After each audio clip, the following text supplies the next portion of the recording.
C'est pour dire quoi? C'est pour dire que en fonction de la référence dans laquelle on se trouve, ou plutôt du référentiel, la réponse n'est pas la même. Alors que c'est la même question. Ce qui se passe donc, c'est quoi? C'est que lorsque vous avez une femme qui vient vous parler d'entrepreneuriat féminin, elle parle dans un référentiel bien spécifique que vous connaissez déjà.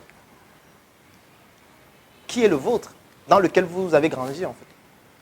Elle va juste peut-être donner un plus sur son expérience personnelle, mais en réalité, elle parle dans un référentiel qui est déjà le vôtre. Ce qui fait que ce sera très difficile de pouvoir innover facilement en prenant en compte uniquement un référentiel qui est déjà le vôtre. En entrepreneuriat, pour innover, il faut prendre en considération plusieurs référentiels. Je vous ai pris l'exemple de médecin 2.0. Ça veut dire que moi, quand je mets sur pied ce projet, j'ai d'abord des compétences en médecine, comme tous les autres médecins. Maintenant, en plus de ces compétences, j'ai des compétences en informatique, j'ai des compétences en programmation, j'ai des compétences en graphisme, j'ai des compétences en marketing, en communication, en comptabilité. Ça fait en sorte que lorsque j'aborde ce problème, je le vois sous un angle plus neuf que celui qui n'a que la médecine comme formation. Ce qui fait qu'un médecin classique et moi, on n'aura jamais le même angle de vue sur un problème, même si c'est un problème médical. Parce que quand je publie par exemple le livre Le coronavirus de A à Z, à l'intérieur je ne parle presque pas de médecine. Je parle uniquement de stratégie concernant cette maladie. Mais sauf que je n'ai pas appris ça à l'école. Parce que pour pouvoir voir l'aspect stratégique derrière cette maladie, en fait, il a fallu que j'ai des compétences en ce qui concerne la stratégie. Je vais vous prendre un exemple de stratégie qui s'est produit avec le coronavirus. Lorsque ça commence en Chine, qu'est-ce qui se passe? On confine certaines villes. Lorsqu'on confine une ville, vous savez ce qui se passe? En fait, les gens ne sortent plus. Vous savez qu'on ferme les supermarchés, on ferme les hôtels, on ferme tous les espaces où les gens vont en général acheter des produits et des services. Le problème qui se pose, c'est quoi? C'est que même les usines, on les ferme. Puisque les gens ne viennent plus travailler, puisqu'ils sont confinés. Mais il y a des usines qui sont cotées en bourse, il y a des entreprises qui sont cotées en bourse. Ce qui fait que la valeur de ces entreprises-là chute pendant que les gens ne travaillent pas. Par exemple, vous avez investi dans une entreprise 100 000 francs. Sauf que l'entreprise ne génère plus de revenus, donc sa valeur chute. Et quand sa valeur chute, plus la maladie augmente et plus la valeur chute. Ce qui fait que qu'est-ce que les Chinois faisaient? Les Chinois faisaient de la spéculation. Donc ils transmettaient des informations selon lesquelles la maladie est en train de s'aggraver. Et plus ils transmettaient ça, et plus la valeur des entreprises là chutait. Et vous savez ce qu'ils ont fait après?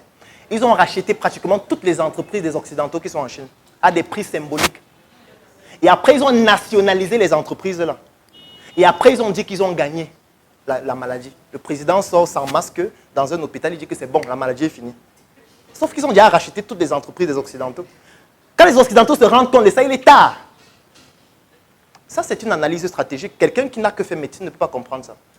Et moi, je peux le comprendre parce que je comprends la stratégie. Donc, si vous êtes avec quelqu'un qui vous parle uniquement d'entrepreneuriat ou de n'importe quelle autre chose dans le référentiel qui est le vôtre, en fait, ce sera difficile pour vous d'avoir une analyse complexe et pertinente par rapport au problème. C'est un peu comme si vous êtes comptable et tous les jours vous parlez de comptabilité seulement avec vos amis comptables. Enfin, vous allez parler des mêmes choses tous les jours. Même s'il est plus compétent que toi, il va juste te donner une nouvelle notion que tu ne connaissais pas, mais vous êtes toujours dans le même référentiel. Maintenant, s'il faut quitter de la comptabilité pour aller dans un autre domaine dans lequel on utilise aussi la comptabilité, en fait, il faudra avoir un regard neuf, nouveau, dans un autre référentiel qui vous permette de pouvoir analyser le problème de façon plus pertinente. Donc, c'est la raison pour laquelle j'ai estimé qu'il était pertinent que ce ne soit pas une femme. Parce que ce n'est pas comme s'il y a des femmes qui manquent à la Startup Academy pour faire cette formation. Mais ça ne devait pas être pertinent qu'elle vienne vous parler de la même chose, juste en ajoutant son expérience personnelle. Moi, ce que je vais dire, je n'en serai pas désolé. Je m'en fous des problèmes que les femmes ont. Je m'en fous. Moi, je vais vous dire comment faire pour gagner de l'argent avec vos compétences. Le reste, vous gérez comme vous voulez. Ça ne me regarde pas. Je ne vais pas venir dire que non, il faut bien t'occuper de ton mari à la maison. Je m'en fous de ça. Ça ne me sert à rien. Ça ne me sert à rien, en fait. Ce qui m'intéresse, c'est qu'est-ce que tu es capable de faire. Comment est-ce que tu peux mettre ça en communion avec ton environnement? Comment on va voir l'équation d'une femme épanouie tout à l'heure? Et comment est-ce que tu peux développer tes compétences afin de pouvoir t'épanouir dans la société à travers tes activités? C'est ça qui m'intéresse. Après, vous allez aller voir d'autres femmes qui vont vous dire comment s'occuper de votre mari. Moi, ça ne me concerne pas. Alors, c'est donc la raison pour laquelle j'ai estimé que c'était pertinent que ce soit un homme et non une femme. Est-ce qu'on comprend jusque-là pourquoi? D'accord. Alors, on va parler d'argent. Beaucoup. Si quelqu'un a peur de l'argent,